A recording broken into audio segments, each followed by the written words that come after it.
ဒီနေ့ဗီဒီယိုကတော့အသိငယ်တက်တဲ့လူတွေလုံးဝကြည့်လို့မရပါဘူးဆိုတော့အခုကြည့်နေတဲ့လူကပင့်ကူတွေကိုကြောက်တတ်တဲ့လူနောက်ပြီးတော့အိမ်မှာပင့်ကူသေးသေးလေးမြင်အောင်မှအော်ပြီးတော့ထွက်ပြေးတတ်တဲ့လူဆိုလို့ရှိရင်တော့လုံးဝဆက်မကြည့်ဖို့ပြောချင်ပါတယ်ဘာလို့လဲဆိုရင်တော့ဂျိုသက်ဒီနေ့ပြပြပေးမယ့်အကြောင်းအရာကဒီအေယာမလက်ဝါးလောက်ရှိတဲ့ပင့်ကူကြီးတွေအကြောင်းကိုပြောပြမှာဖြစ်ပါတယ်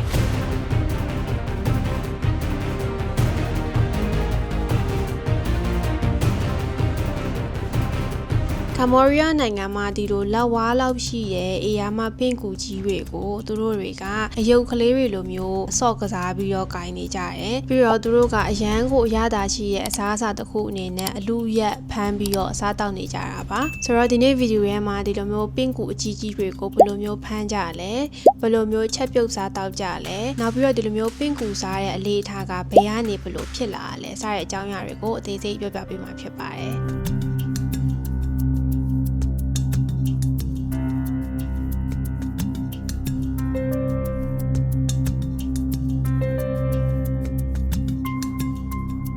ကမ္ဘောဒီးယားနိုင်ငံရဲ့မြို့တော်ဖနွန်ပင်နဲ့အနီးနားမှာရှိတဲ့ဒီစကွန်းလို့ခေါ်တဲ့မြို့လေးတစ်မြို့ရှိပါတယ်။အဲဒီမြို့ကိုကြတော့ Spiderville ဒီပင့်ကူတွေနေတဲ့မြို့လို့လူသိများပါတယ်။ဘာလို့လဲဆိုရင်တော့ပုံမှန်ကားလမ်းမတွေဘေးမှာဆိုရင်ဒီမုန့်ဆိုင်တွေရှိတတ်ပေမဲ့ဒီမြို့တွေကိုရောက်ပြီဆိုတာနဲ့ကားလမ်းမတွေဘေးမှာကပိုးဟတ်ကြောပရစ်ကြောအင်းဆက်မျိုးစုံကိုတောင်ပုံရပုံရောင်းချနေကြတာကိုတွေ့ရလို့ပါ။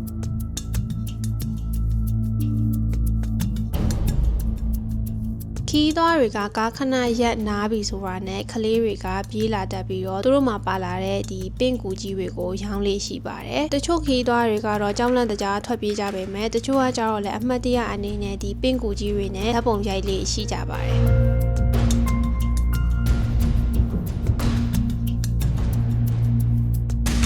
ဒါကတော့ဒီ data ရဲ့ထူးခြားတဲ့အပြုအမူလေးဖြစ်ပါတယ်ဒီပင့်ကူကြီးတွေကိုဈေးရဲမှာပဲဝယ်လို့ရတာမဟုတ်ပါဘူးတကယ်လို့တင်ကားစွန့်စားခြင်းတဲ့လူဆိုလို့ရှိရင်တော့လယ်ကွင်းထဲအထိကိုယ်တိုင်သွားပြီးတော့ပင့်ကူကြီးတွေကိုဖမ်းလို့ရပါတယ်ဒါပေမဲ့ဒီຢာကတော့လွယ်ကူတဲ့အရာတော့မဟုတ်ပါဘူးပင့်ကူဖမ်းမယ်ဆိုလို့ရှိရင်ပထမဆုံးအနေနဲ့သူတို့နေတဲ့တွင်းတွေကိုရှာရပါတယ်ဒီပင့်ကူကြီးတွေကမြေအောက်ထဲမှာကျင်းတူးပြီးတော့နေကြတာပါမြေကြီးပေါ်မှာဆက်ဝိုင်းပုံစံတတရရှိနေတဲ့အပေါက်လေးတွေကိုအရင်ဆုံးလိုက်ပြီးတော့ရှာရပါတယ်တွေးပြီးဆိုတာနဲ့ဒီပင့်ကူမသေးအောင်လို့တတိထားပြီးတော့တူးရပါတယ်ပင့်ကူကအရန်လဲမြန်တယ်လို့မျိုးရန်လိုတဲ့အတွက်ကျွမ်းကျင်တဲ့သူတွေကပဲဖမ်းလေးရှိပါတယ်ပင့်ကူကိုမိပြီးဆိုတာနဲ့ပထမဆုံးလုပ်ရမယ့်အရာကတော့သူတို့ရဲ့ဒီအဆွဲတွေကိုဖယ်ရှားပစ်တာပါအဆွဲကိုဖယ်ပြီးပြီဆိုရင်တော့ဒီပင့်ကူကဘာအနေမှမရှိတော့ဘဲနဲ့ကင်တွယ်လို့ရသွားပါပြီ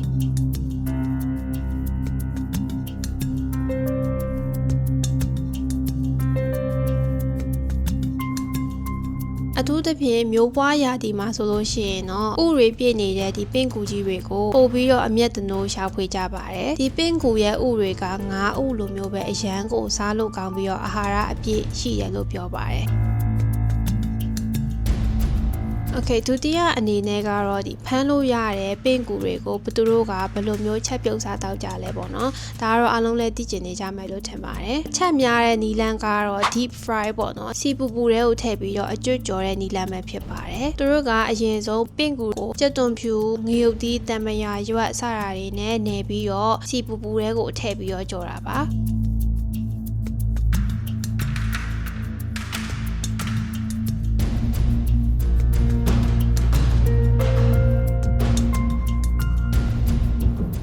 အရသာကတော့ဒီစားဘူးတဲ့လူတွေပြောပြချက်အရပင့်ကူခြေထောက်တွေကတော့ပဇွန်ကြောဒါမှမဟုတ်လို့ရှိရင်ကနန်းကြော်ရဲ့ခြေထောက်တွေကြော်ထားတယ်လို့မျိုးကျွတ်ရွရွနဲ့အရသာရှိရဲ့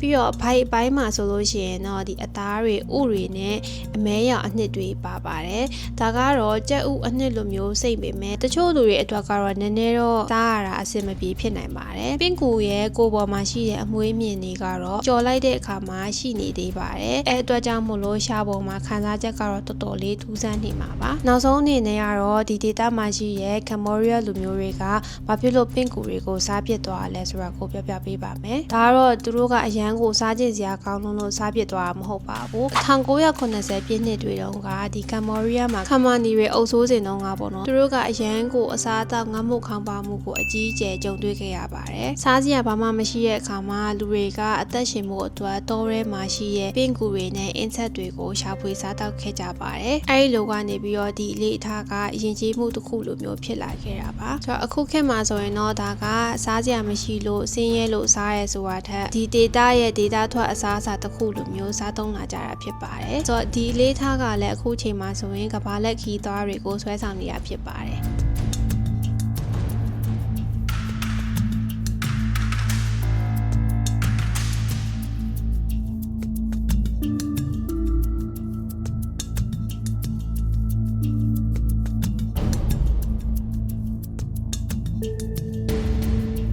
ဆိုတော့တင်တို့ရောကမ်ဘောဒီးယားကိုရောက်ဖြစ်တယ်ဆိုလို့ရှိရင်ပင်ကူကျော်ကိုစားကြည့်ဖို့တတိရှိကြလား comment မှာပြောတော့ပေးပါဦးနော်ဆိုတော့ချိုတက်ရဲ့ channel ကကမ္ဘာအနှံ့ကဒီလိုမျိုးထူးဆန်းတဲ့အကြောင်းအရာလေးတွေကိုပြောပြပေးရဖြစ်တဲ့အတွက်ချိုတက်ရဲ့ channel ကို subscribe လုပ်ဖို့လည်းမမေ့ပါနဲ့ဆိုတော့နောက်ဗီဒီယိုတွေမှာပြန်တွေ့မယ်အားလုံးပဲ bye bye